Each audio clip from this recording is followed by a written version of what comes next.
صاحب میری جائیداد تقریباً 4 کروڑ کی ہے، ماشاء اللہ، کہاں رہتے ہیں بھائی، اور میرے 2 بیٹے اور 1 بیٹی ہے، مجھے بتائیں کہ میں کس طرح کس کو کتنا حصہ دوں، اور اپنے لیے اور اپنی بیگم کے لیے کتنا حصہ نکالوں، کیونکہ بیٹے کا 2 حصہ بیٹے کا۔ دیکھو بھائی، زندگی میں جب آپ وراثت تقسیم کرتے ہیں، آپ اس کو وراثت کا نام دیتے ہیں، حقیقت میں وہ وراثت نہیں ہوتی، وہ گفٹ ہوتا ہے۔ وہ کیا ہوتا ہے؟ وراثت مرنے کے بعد ہوتی ہے، زندگی میں وراثت نہیں۔ ایک مثال دیتا ہوں، آپ مر گئے اور آپ نے وراثت میں 3 روٹیاں چھوڑی، ایک مثال سمجھانے کے لیے۔ کتنی روٹیاں چھوڑی؟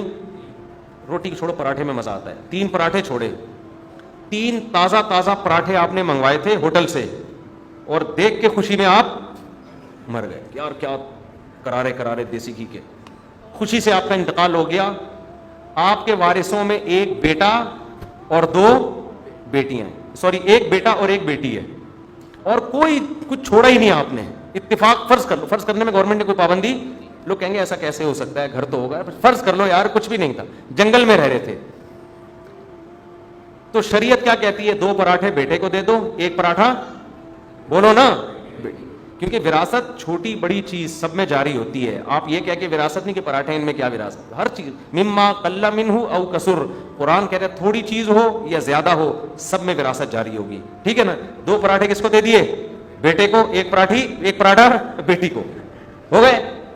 لیکن آپ نے کیا کیا؟ 3 پراٹھے آئے، آپ خوشی سے مرے نہیں، آپ نے کہا میں وراثت میری یہی ٹوٹل 3 پراٹھے بنتی ہے، تو میں اپنے بیٹے اور بیٹیوں میں اس کو زندگی میں ہی ڈیوائڈ کر دیتا ہوں۔ آپ نے بیٹے کو 2 پراٹھے دیے، بیٹی کو 1، تو بیٹی کو غصہ آئے گا کہ نہیں آئے گا؟ بولو، بولے گا ابا جتنا پیٹ میرا ہے اتنا ہی اس کا ہے، جتنی بھوک مجھے لگ رہی ہے اتنی ہی۔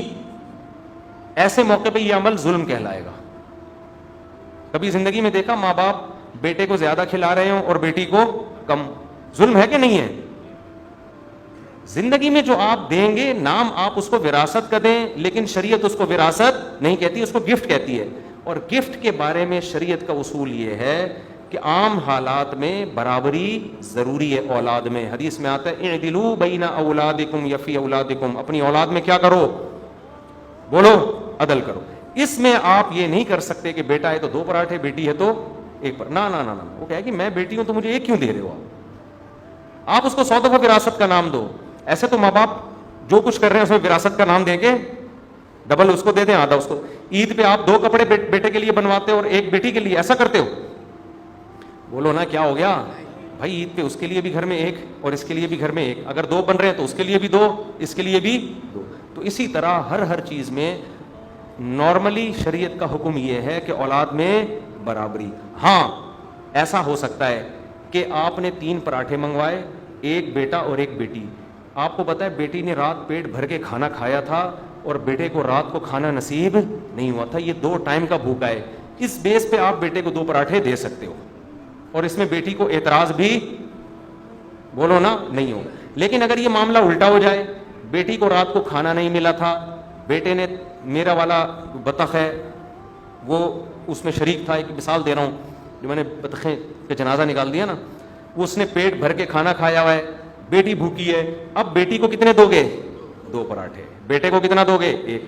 تو شریعت میں اولاد میں آپ فرق کر سکتے ہیں ضرورت کی بیس پہ، بیٹا یا بیٹی ہونے کی بیس پہ نہیں کر سکتے۔ سمجھتے ہو کہ نہیں سمجھتے؟ ایک تو اس بیس پہ، دوسرا دینداری کی بیس پہ بھی کر سکتے ہو کہ اگر میں نے اس کو زیادہ پیسے دے دیے یہ شراب کباب میں اڑائے گا، نالائق ہے، یہ بیٹا نیک ہے، اس کو دے دیے تو یہ فرما بردار ہے، نیک آدمی ہے، تو اس میں بھی بیٹی اور بیٹے کی بیس پہ نہیں بلکہ نیک ہونے کی بیس پہ، وہ بیٹی نیک ہے تو بیٹی کو زیادہ دے دو۔ اور تیسرا فرق کیا جاتا ہے، ایک فرق ہو گیا ضرورت، دوسرا ہے اطاعت، نیک، اور تیسرا ہے فرما برداری۔ ایک نے آپ کو ستا کے رکھا ہوا ہے، باپ کی مانتا نہیں ہے، اور ایک آپ کا فرما بردار ہے، تو اس بیس پہ بھی آپ فرق کر سکتے ہو۔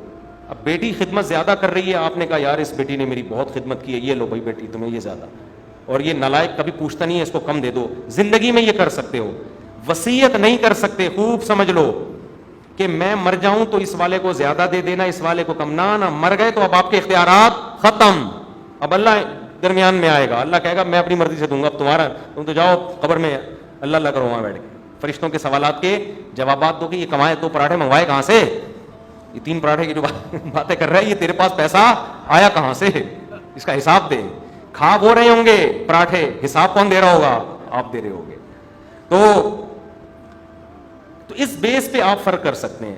وصیت نہیں کر سکتے کہ میرے مرنے کے بعد یہ کر دینا, لوگ اکثر مجھ سے آگے پوچھ رہے ہوتے ہیں کہ مفتی صاحب میرے ابا کی چاہت تھی کہ یہ والا مکان مجھے ملے, اسی چاہت میں دنیا سے چلے گئے, سب کو پتہ ہے لہذا یہ میرا ہے.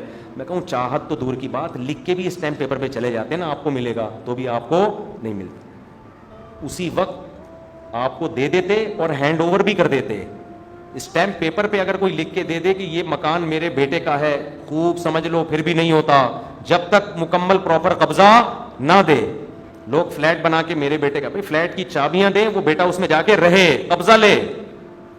اگر کرائے کا مکان ہے, باپ نے کہا آج سے یہ مکان تیرا ہے, نہ نہ نہ نہ نہ, قبضہ بیٹے کا ضروری. اس میں کرائے کے مکان میں قبضہ کیسا ہے, کرایہ بیٹا لینا شروع کر دے, ڈیلنگ کون شروع کر دے, بیٹا. یہ نہیں کہ کرایہ دار کو کک آؤٹ کر کے نکال دیں آپ, سارے یعنی پراپر اختیارات آ جائیں.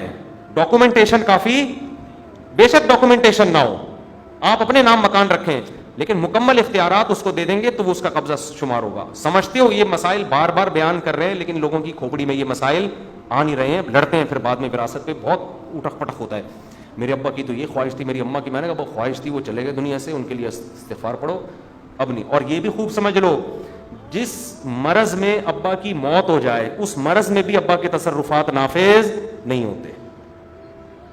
مثال کے طور پر ابا بیمار ہو گئے, ہاسپٹل میں ایڈمٹ, شوگر بہت بڑھ گئی یا کوئی اور مسئلہ ہو گیا, اب ایڈمٹ ہیں.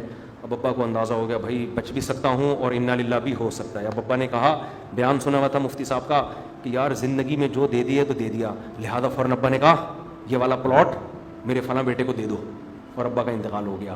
شریعت کہتی ہے ابھی یہ تصرف, کیونکہ مرض موت کے احکام ایسے ہی ہیں جیسے, کیونکہ اسلام اس کو کہتا ہے کہ اس کا مطلب اب تم وارثوں کو محروم کرنے کے لیے کر رہے ہو, تمہیں پتا ہے میں مرنے والا ہوں تو اب میں کر رہے ہو, اب اللہ نے جو وارثین کا حق رکھ دیا اس میں گڑبڑ کر رہے ہو. تو یہ کام کرنا ہے بالکل صحت کی حالت میں, انا للہ ہونے سے پہلے.